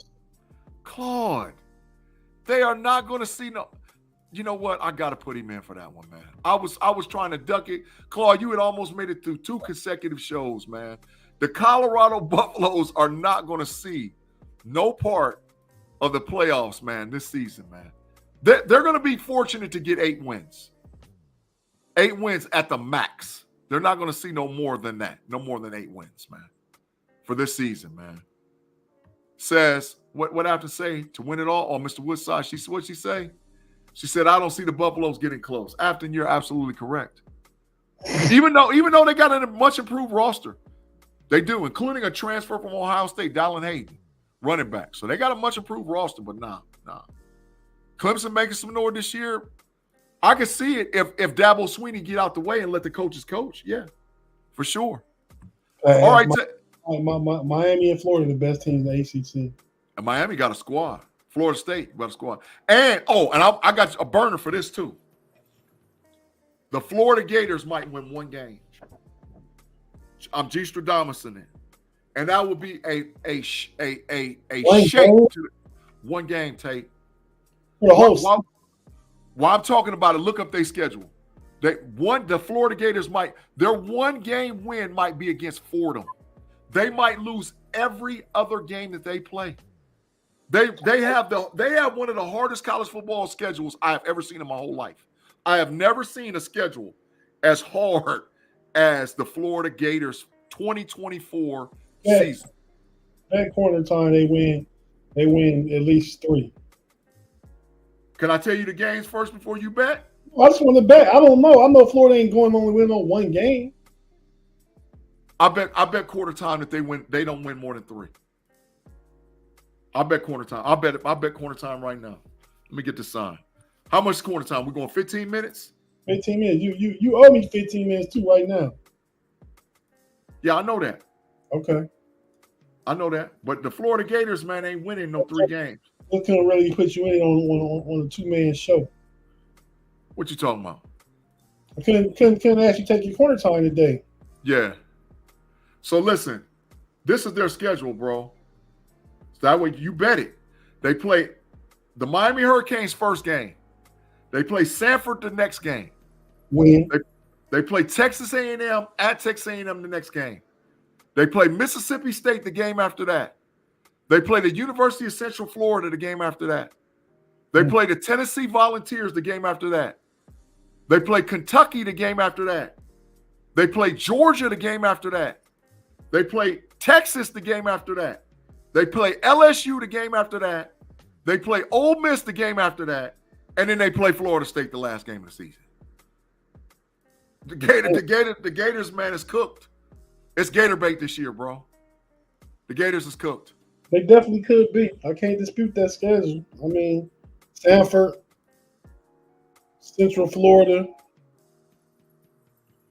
and they're going to probably steal one against Mississippi State. That's 3 games, man. I don't know. I ain't buying it, bro. All right, Tate. We to the end of the show, bro. Let me get your brand up here.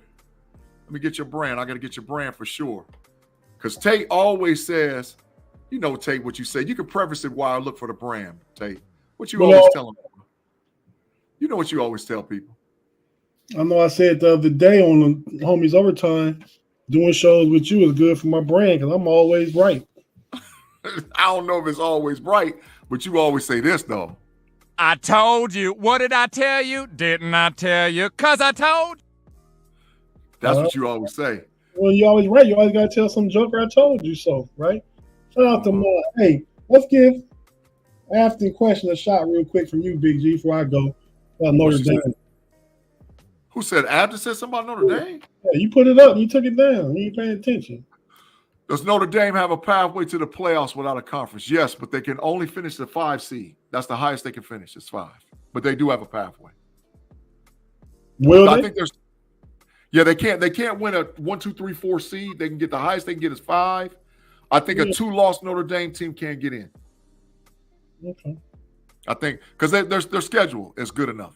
This is my opinion. Do I think they're getting in? No. But can they get in? Yes. Absolutely, bro. So Tate, what you got to tell them, bro? What you gonna tell, or you gonna be like, I told you so this week?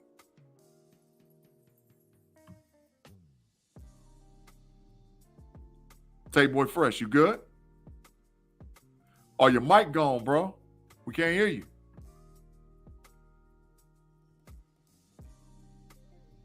No, but I was researching something real quick. So okay, yeah, you got it. I'm not telling you. I'm not saying I told you something. I'm informing everybody on something I want all y'all to try and do if you can. This Thursday,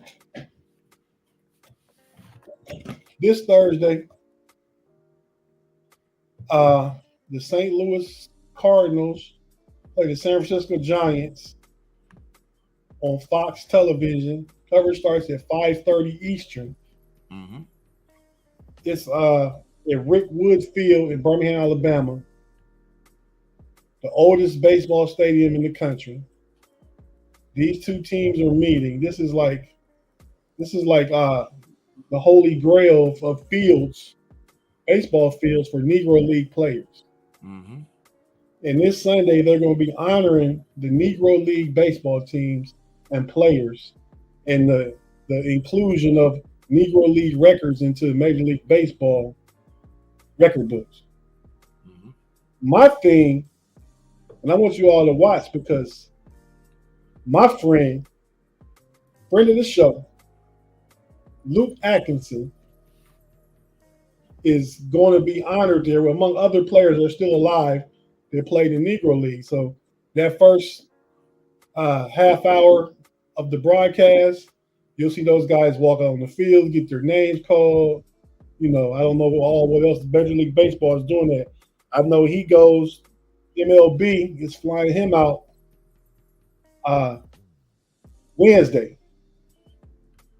Flying out Wednesday, go down to Birmingham until Friday or Saturday. Putting these guys up in hotels, covering all expenses, all that stuff like that. So, you know, Mr. Luke is a great resource of knowledge when it comes to baseball. Not just Negro League baseball, baseball in general. And I get to talk to him all the time. And you know what I mean? We kind of commented on this last week or something. Like, you know, I mean, I'm talking with somebody that personally knew and played with Satchel Paige. Yeah. You know, Buck Johnson and all these different great players and stuff like that, man. I mean, so just show some support if you're not doing nothing. If you're home from work by 5:30 Eastern time on Wednesday, turn to Fox. Watch that first part of it. You don't got to watch the game. Nobody wants to see the Cardinals. You know what I mean? Big facts. Garbage. Nobody wants to see the Cardinals 10 Lions. Mm-hmm. But yeah, go ahead and tune in today and just show support and watch that. And greatly appreciate it. Like I said, Mr. Luke, friend of mine, friend of the show. Great. I'm talking about great man. I mean, you know, I've known him for about 3 years now. Talk to him regularly. So yeah, just go and support not just him, but that whole appreciation and acceptance of the Negro League into the MLB. Facts. Hey, so before we get to the burner and Mod's moments, man, I just got to play this ticker tape, man. And because we go over it every week about all the different podcasts that we do and all the different formats that we're on. But we just want you guys to help continue to build our brand. We're at about 521 or 522 subs concerning the KnoItAllZ podcast. Our goal is to be to 1K by September 1. When football season kicks off, we want to be at 1K on the KnoItAllZ podcast. But if you're listening to us on the KnoItAllZ, you're watching us on the KnoItAllZ, these are other places that you can get all the other KnoItAllZ clue. So I'm going to run the tape, man.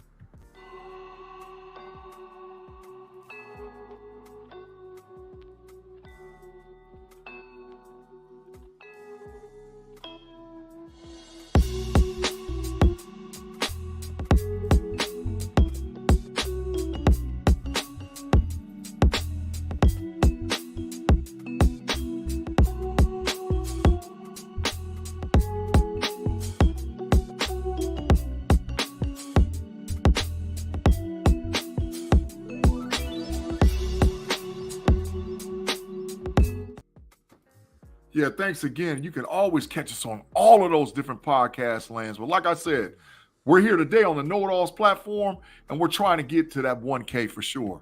Hey, man, as for the Big G burners is this, man. It's not a burner per se. It's to tell you what to check out. The Level Up College Football Podcast, I'll be on tomorrow live with Andy P. Once again, we have had some of the best shows. And listen, y'all say, there's things I give homage to. I give homage to Tate. I give homage to Mon. They know a lot. But when it comes to college football, G's the guru, right? And a lot of the things I've been saying and Andy P has been saying has been coming to fruition. Just so y'all know, we said last week that a lot of these conference teams would now have sponsorships on their jerseys and on their field by the time the season starts. Guess what the Big 12 did this last week? They negotiated with Allstate. So Allstate now will be on all the Big 12 jerseys moving forward for this college football season. So make sure you check us out tomorrow live on Fans First Sports Network, Level Up College Football Podcast. Me and Andy P will be in there at 6 p.m. Come on over and swing if you want some knowledge and understanding and information concerning the Level Up College Football Podcast. Last but not least, man, we got a little pre-clip, a little pre-show, a little Mod's Moments that was done by Mod for a Father's Day to give y'all his Mod's Moments. So let's run it. We're going to run the tape and run the show, and then we're going to get out of there right after that. So oftentimes, we're met with the negative stereotypes, the negative images of what men are in America. But often, the things that go unnoticed, the things that go unseen, and the things that go unthinked are those of the ones that are trying, working at being great men, working at being great fathers, working at being great husbands. And today I want to salute you guys, man, because no matter what, if you got thanks or not, if you are thanked for going to work, if you are thanked for doing the things that we do naturally that just go unnoticed, supporting the household, praying over the household, speaking life into your children, validating your sons and your daughters, those things that we're expected to do, but not thankful. I want to say thank you. I want to say thank you for being the man that you've been called to be. I thank you for standing in the gap for the youngsters that need you. Even if you didn't have a role model, even if you didn't have somebody to pattern your life after, I want to say thank you because you learned how to do it. You learned on the job. And women, please give us the opportunity to learn on the job, to do on the job training, because it's not hard. It's not an easy thing to be a father. It is not an easy thing to stand as a man in this climate that we live in today. So today in Mod's Moments, I wanted to take the opportunity to say, man, I am proud of you, man. I see what you've done, and I appreciate you standing in the gap. I appreciate you standing 10 toes down and standing on business and doing what you need to do as a man to make sure that you and yours and everybody who's impacted by you and yours have you there. Appreciate you, brother. I love you, brother. Keep fighting, brother. Keep standing, brother. It's from your brother, Vic. I'm out. Peace. Thanks again, Mom, for putting that out there, man. And once again, happy Father's Day to everybody out there. Man, my kids got me the shirt from the old school show, The Dinosaurs, that says, not the mama, not the mama, not the mama, because they wanted to pay homage to their dad, man. So I appreciate it, man. For all those fathers, I know me and Tate, Earl was a great guy for Kev. My father, Nathan Gurley, man, was a great guy, man. But I know that we wouldn't be the men that we are today without the fathers that we had, man. So we appreciate our dads, and we appreciate all the dads and the men who stayed in the gap or stepped in the gap for some of us as growing up. I know for a fact that Kevin's uncle, Eddie Lawson, was a definitely father figure to him, but he was a father figure to me too, man. So I got to give homage to him. Kevin's grandfather George was a great man. Got to give homage to him. I give homage to my Uncle David, my Uncle Tony, my Uncle Jay, all of my Uncle Jerome, my Uncle Alvin. These are men that was in the gap. Bishop Jasper Williams, a man in the gap for me that was a father. And we appreciate all fathers on today, for sure, for sure. So happy Father's Day to all you guys. Tate Boy Fresh, man, before we get out of here, you got any final comments, man? No, just off what you brought up, yeah, man. I mean, my Uncle Eddie more so than my dad, but you know what I mean? I mean, because my mom and dad separated when I was 6. Mm-hmm. And I would see him every summer, every Christmas and stuff like that. But my Uncle Eddie was in the town I lived in. You know what I mean? So, shout out to him. Happy Father's Day in heaven. I've been going 10 years now. 10 years old. Yeah. But and shout out to your Uncle Jay, man. I was talking to Pierce the other day, man. Mm-hmm. Pierce said, man, when I was young, Jay was the hardest dude around. Jay had everything cool. He had all the cool cars, all the bump in it. He had all the good looking girls. Facts. And you can learn a lot from Jay, just how the confidence he carried himself with. Mm-hmm. Ended up marrying, that's how me and G lightweight family. His uncle was married to my first cousin. Mm-hmm. And Linda's beautiful. You know that. Yeah. Big facts.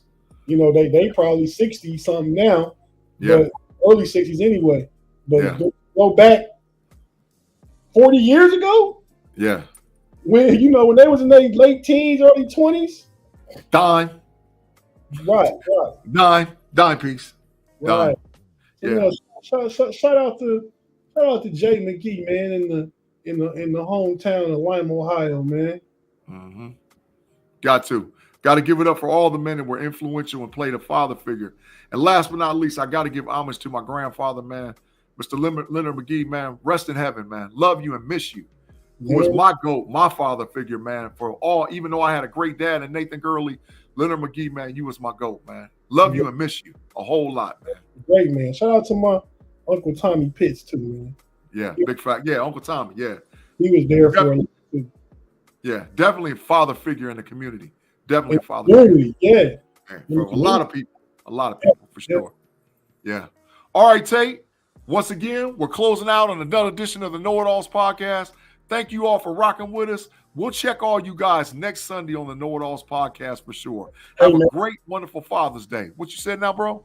I'm about to go like Tank hit me, man. I'm about to go get knocked out. Night. I'm going to sleep at 8:00 tonight. Sound like an old man problems, and those are good things. I'm getting in bed. I'm just going to recline back. If I fall asleep, I fall asleep. Ain't nothing on I want to see. No basketball tonight. No nothing I ain't worried about.